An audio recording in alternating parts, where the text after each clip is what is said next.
Assalamualaikum warahmatullahi wabarakatuh. Perkenalkan, nama saya Igor Syafar Valevi dari kelas 1E dengan NPM C1 C0 C1 C0238083. Baiklah, kali ini saya akan menjelaskan kembali secara ringkas materi mata kuliah Bahasa Indonesia pertemuan pertama hingga pertemuan ke-7. Baik, langsung saja kita masuk ke pertemuan pertama, yaitu materinya mengenai hakikat dan perkembangan bahasa Indonesia. Bahasa Indonesia ini adalah bahasa resmi nasional yang digunakan di seluruh wilayah Negara Kesatuan Republik Indonesia. Bahasa Indonesia ini merupakan salah satu dari varietas bahasa Melayu. Bahasa Indonesia ini diresmikan pada tanggal 18 bulan Agustus tahun 1945. Bahasa Indonesia ini digunakan sebagai bahasa komunikasi kedua oleh sebagian besar warga negara Republik Indonesia. Karena sebagian besar warga negara Indonesia menggunakan bahasa daerah sebagai bahasa ibu. Mereka kemudian kedudukan bahasa Indonesia sebagai bahasa nasional memiliki fungsi, yaitu lambang kebanggaan bangsa, kemudian juga lambang identitas nasional, alat penghubung antar warga, antar budaya, dan juga antar daerah, dan juga alat pengembangan kebudayaan, ilmu pengetahuan, dan juga teknologi. Kemudian kedudukan bahasa Indonesia sebagai bahasa negara, yaitu sebagai bahasa resmi yang digunakan oleh negara, dan juga bahasa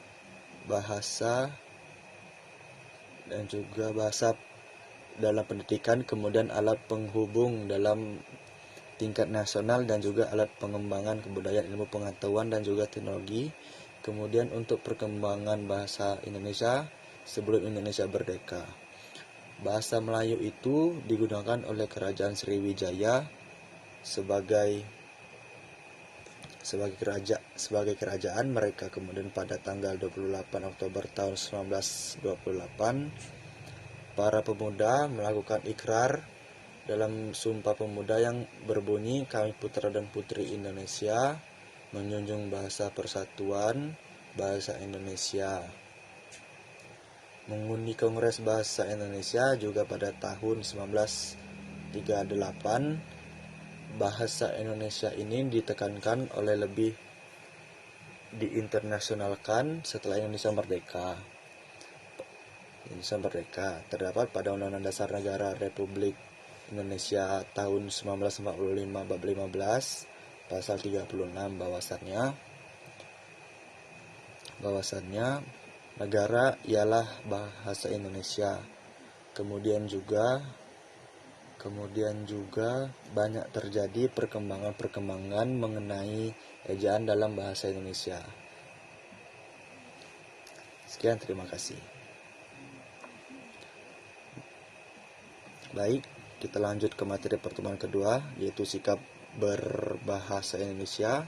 Sikap berbahasa ini menurut Krida Laksana dan juga Rosana merupakan peristiwa kejiwaan, peristiwa ketibaan, ataupun perasaan seseorang terhadap suatu bahasa, baik bahasanya sendiri ataupun bahasa orang lain, yang berupa bangga, mengejek, menolak ataupun menerima bahasa tertentu.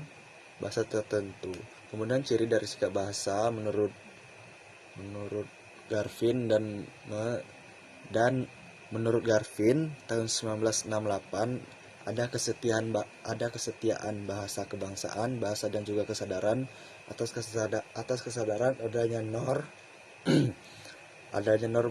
norma bahasa. Kemudian komponen sikap bahasa menurut Lambert tahun 1967 adalah komponen kognitif yang berupa pengetahuan, komponen efektif berupa penilaian, dan juga komponen konatif berupa perilaku. Perwujudan atau perilaku sebagai putusan akhir. Kemudian jenis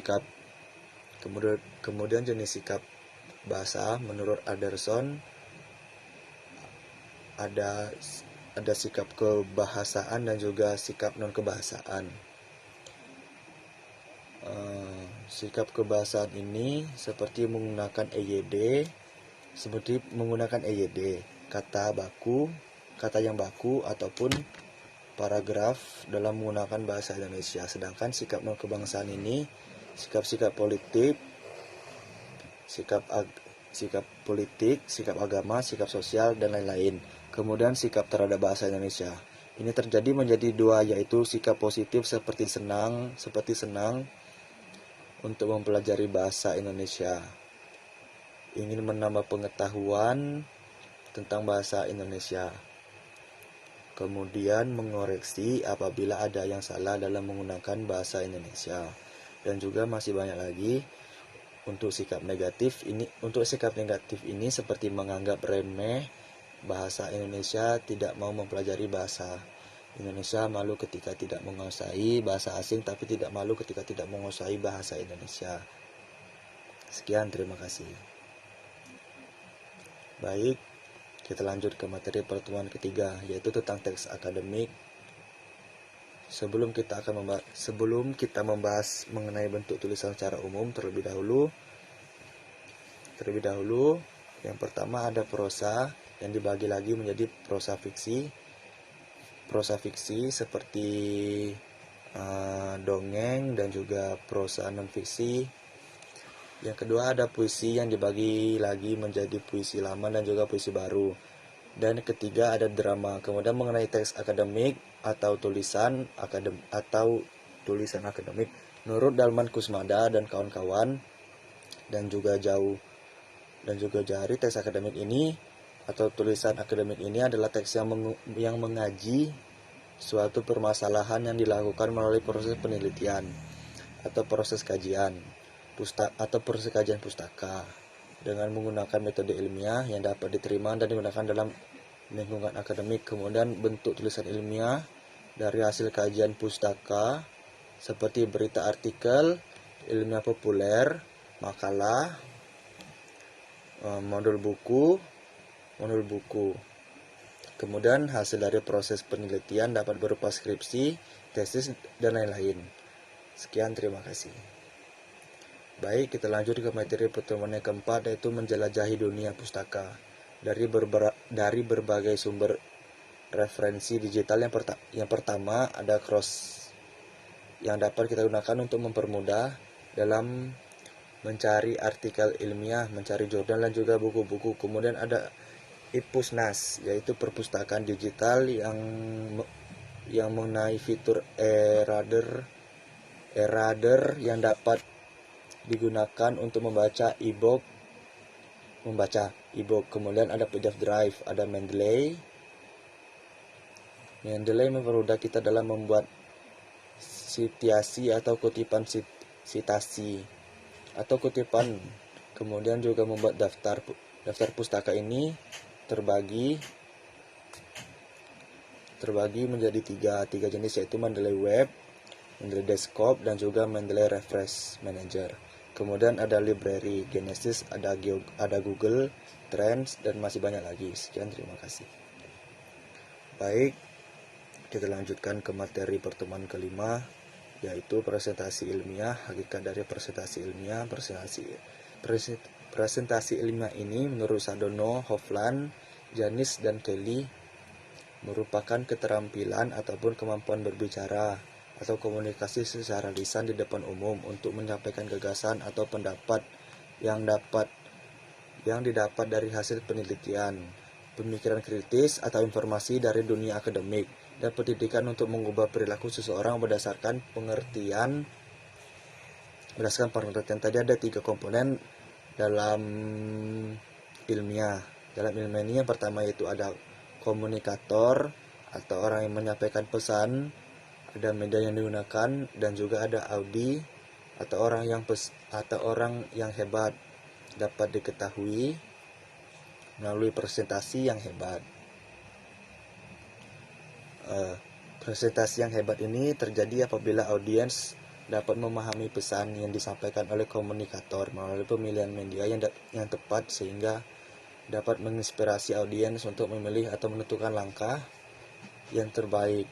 Presentasi yang luar biasa terjadi apabila audiens dapat mengubah keyakinannya akibat pengaruh dari komunikator melalui media yang ditampilkannya, sedangkan kalau prestasi yang buruk itu terjadi apabila komunikator tidak mampu menjelaskan kepada audiens, hanya dimengerti oleh diri sendiri dan tidak mengoptimalkan media yang ada, sehingga audiens tidak memahami terdapat hal-hal yang disampaikan oleh komunikator.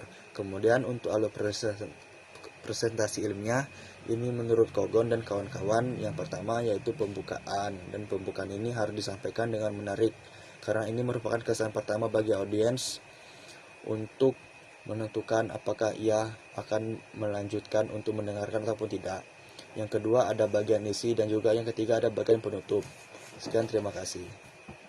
Baik, kita lanjut ke materi yang terakhir, yaitu materi pertemuan ke-6 dan ke-7, yaitu materi mengenai proposal kegiatan. Menurut Kamus Besar Bahasa Indonesia, proposal adalah rencana yang dituangkan dalam bentuk rancangan kerja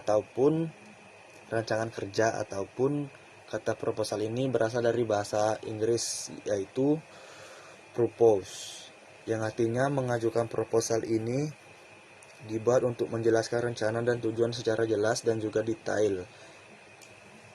Kemudian susunan sistematika dari proposal kegiatan. Yang pertama ada judul.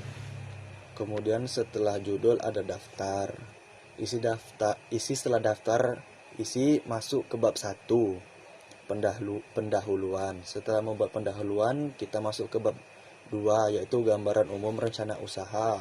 Kemudian bab selanjutnya merupakan metode pelaksanaan. Di bab 4 ada biaya dan jadwal kegiatan. Di bab 4 ini terbagi menjadi 2 subbab.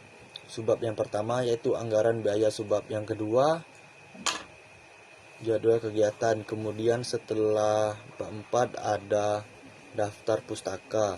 Setelah daftar pustaka ada lampiran. Lampiran ini jumlahnya sekitar 4 lampiran. Yang pertama berisi biodata, kemudian